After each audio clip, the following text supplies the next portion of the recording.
Hey everybody, this is Michael. Welcome to 2014 and the first of, I hope, many videos this year.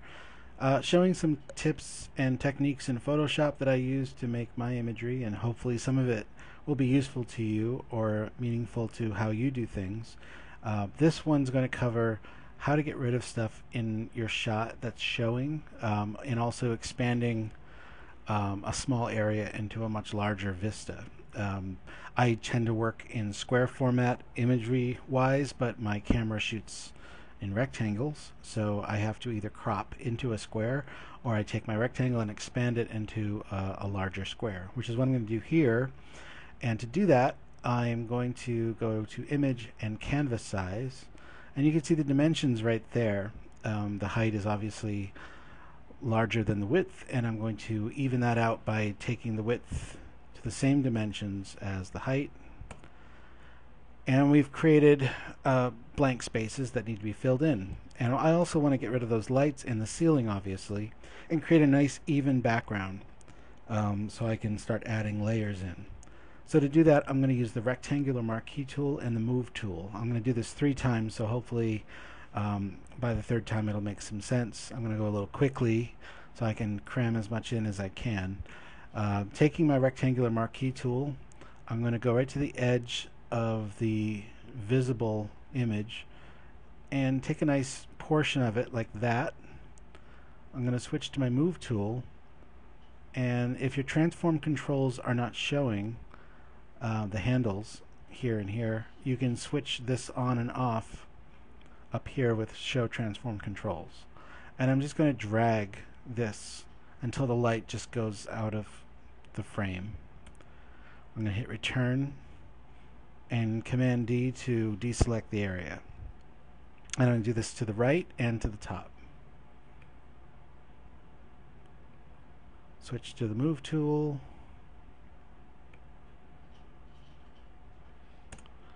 Deselect. And let's do the ceiling. Rectangular marquee.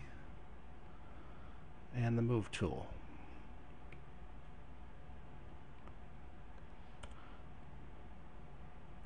And I didn't quite grab everything there, so I'm going to do that one more time.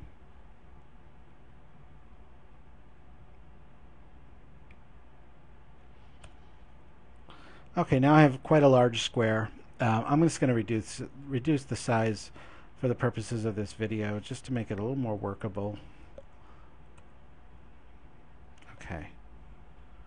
Alright, now as you can see, there's a lot of distressing that occurs with this technique. It's a lot of stretching. The light looks pretty awful. I mean, I like the light on the model, which is my whole point in shooting this way, is as long as he's lit or she is lit properly or to my satisfaction, then I really don't care about the background because I'm never going to use it anyway. So I do want to get rid of some of these dark areas and make it a little more even. So let's start by making a copy of the background layer. Okay, and using your magic wand tool, again, this is specific to using seamless paper. This makes masking a lot easier.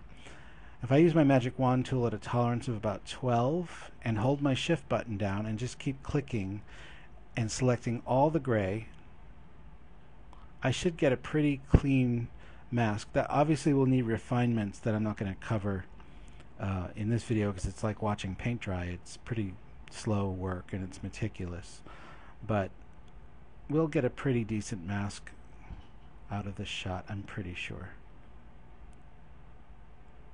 Let's see, almost there.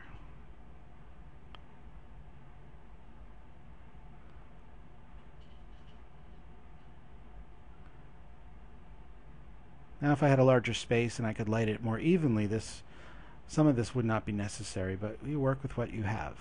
Okay, so we've made a selection of the entire gray area minus the model. Oops, I forgot between his legs. Hold on one second.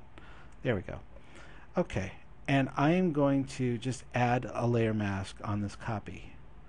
Nothing's changed because there is a model-shaped hole punched in this layer which reveals what's below it in that hole, and in this case it's a duplicate of the same shot, so obviously nothing's going to be showing.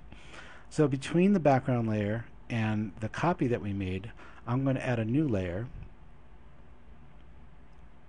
and I'm going to use a color similar to the paper. And my target for this, I'm just going to use my color picker.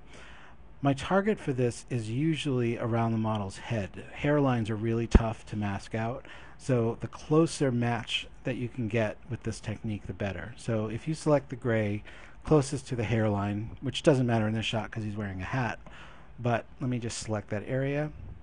I'm going to switch to my paint bucket, and I'm just going to make a whole gray solid.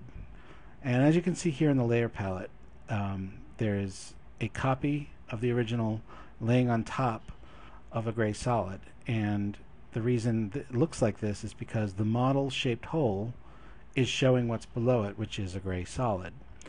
So in order for the model to reappear in the shot, all we have to do is take the layer mask that we made and invert it. So I'm going to do that by going to Image, Adjust, Invert, or just Command I. And now we have an incredibly clean gray background that looks pretty unnatural. So let's address that.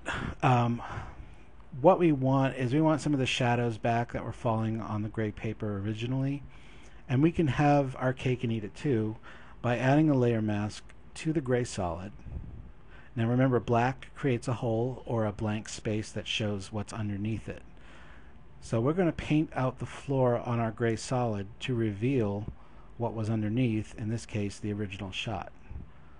So if you take a soft brush with this technique, black paint, and just gently go around the floor area, now we're getting some of that natural light and natural shadow of the original floor. Okay, and as you can see in the layer mask of that, we have created a blank space that shows what's underneath.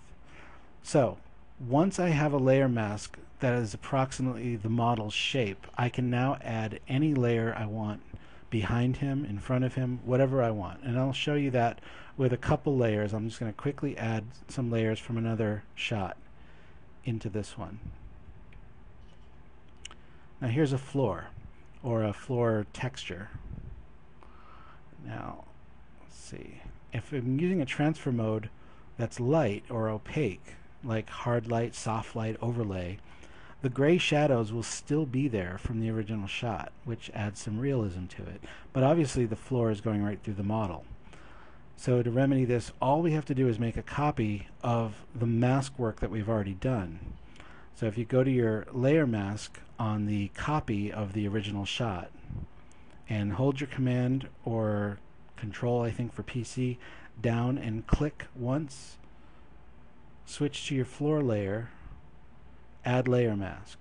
It's created a copy of the other layer mask, but obviously it's showing the floor only where the model is and not the opposite, which is what we want. So to fix that, you just have to invert this layer mask,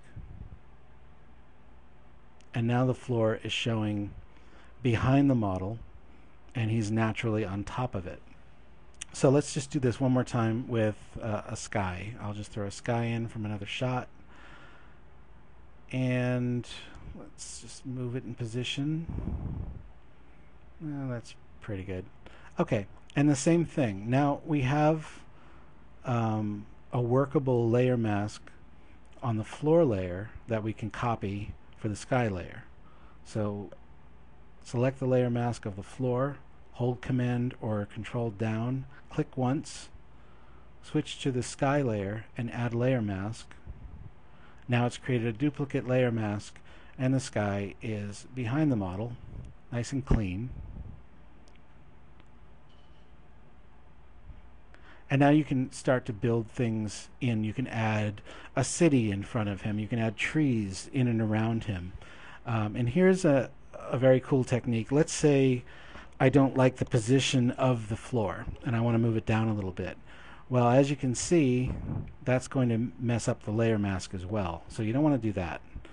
What you can do is unlink this mask to the layer. So now the mask is going to stay in position, and you can switch to the layer thumbnail and you can move the floor anywhere you want. without affecting the nice clean layer mask that we've made. So let's just say we want to bring it down here. And you can relink the mask if you want, you don't have to. If you wanted to add more sky layers, just to get a better blend, or darker, you can do anything you want here. You can switch to, well, let's make a brooding sky. There we go. Nice dark sky. And now it's important that you always have a copy of the original layer mask. Even if you just hide a layer, have a copy of it, so if you make modifications to one, you don't have to start over and select the layer mask all over again from the original shot. In other words, if I wanted to get rid of some of the sky on this layer, let's just say I wanted to trim some of the bottom off of it, and if I start painting out some of it, well, as you can see here, once it catches up with me, now I've corrupted this layer mask and it's not the pure cutout of the model. So it's always good to have one layer that retains the original layer mask that you've created, and you can just build on this forever. I can add trees behind him, I can add a city, I can add whatever, rain, smoke. All the things that I normally do are based off the original layer mask. And I can even bring this gray solid down a little bit to bring back some of the natural light that we had originally. So the sky's the limit with layer masks. It's a lot to learn, but once you learn them, it really opens up a lot of possibilities. And if you learn to work with them economically, in other words, make it once and then make sure you have a copy of it on hand at all times, then you can do composites very quickly, or at least quicker than watching paint dry. So I hope this helped. If you have any questions, you can send me a message on my website or on my Facebook page, and I hope you come back again. Hopefully every month I'll have something for techniques in Photoshop. Thanks for watching.